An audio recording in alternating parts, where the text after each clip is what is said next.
स्वतंत्रता दिवस 2025 देश भर में मनाया जा रहा है। देखें एक रिपोर्ट।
हमारे बुजुर्गों ने अपने प्राणों की आहुति देकर इस देश को आजाद किया।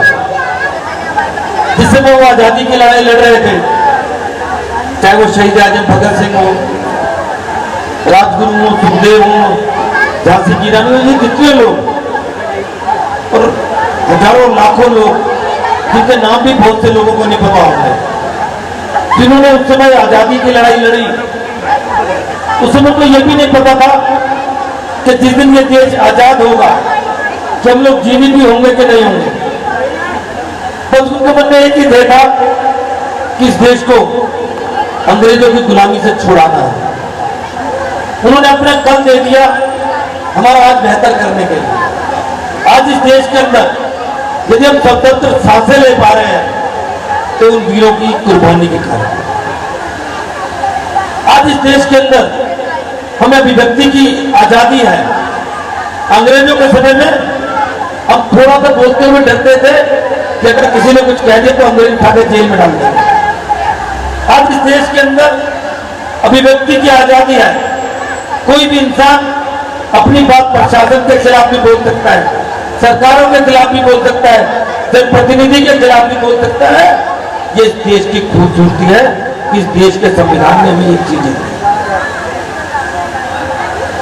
लेकिन इस देश ने हमें यहाँ कुछ हमें अधिकार दिए, उसके साथ साथ हमारी कुछ ड्यूटी भी फिक्स की थी।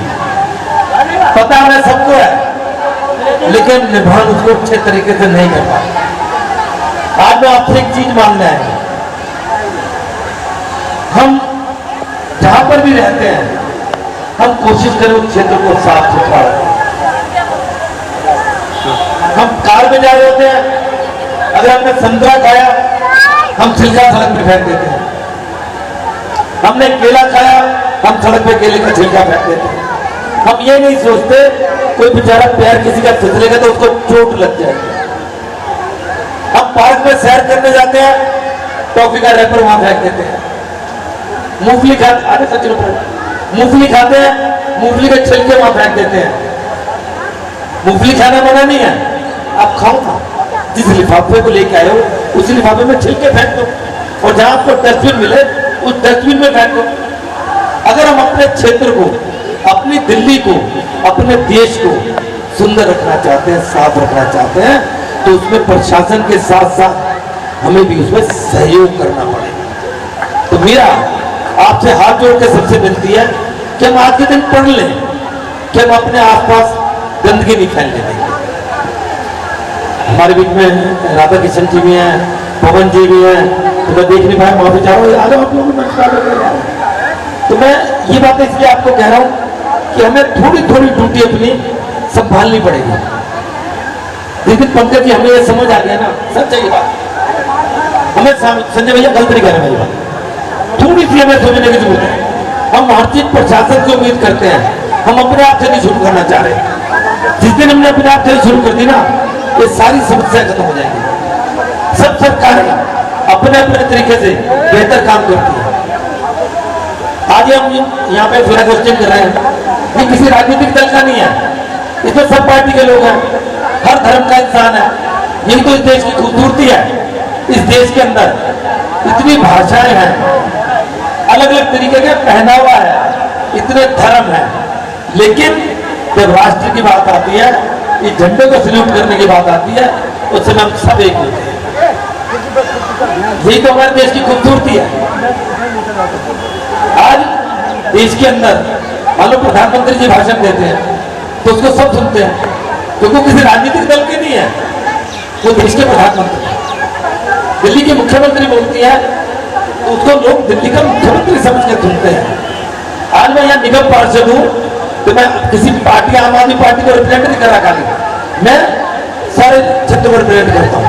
तो इसलिए इस देश की खूबसूरती है, जब भी कोई राष्ट्रीय महत्व का त्यौहार होता है हम सब मिलकर मनाते हैं।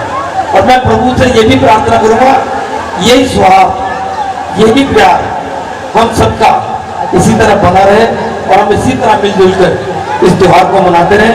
मैं एक बार फिर से जय आदर्श वेलफेयर एसोसिएशन के सभी पदाधिकारियों को बहुत बहुत बधाई देता हूँ कि क्षेत्र के अंदर कोई भी धार्मिक कार्य हो, सामाजिक कार्य हो, किसी न किसी माध्यम से ये हम सबको इकट्ठा करके जोड़ के रखते हैं। तो इनका भी मैं धन्यवाद करता हूँ। एक बार आप सबको बहुत बहुत बधाई, बहुत बहुत बधाई। भारत माता की, भारत माता की, वंदे वंदे। बहुत बहुत धन्यवाद। भाई राकेश जोशी जी का हम हार्दिक अभिनंदन और धन्यवाद करते हैं। इन्होंने अपना बहुमूल्य समय इस बारिश में भी निकाल कर हमारी इस एसोसिएशन के कार्यक्रम के लिए रखा। हम आपका हार्दिक सभी एसोसिएशन के मेंबर की ओर से, हर कार्यक्रम में आप हमारे उपस्थित होते हैं, जब भी हम बुलाते हैं आप जरूर आते हैं। उतने आदर सत्कार जो हम आपको देते हैं वो आप हमें को भी कितना ही प्यार करते हैं। धन्यवाद आप सबका राकेश जोशी जी, आप सभी की ओर से, हमारी सारी एसोसिएशन की ओर से। भाई जोशी साहब एक मिनट रुको भाई, बहुत अच्छी बात इन्होंने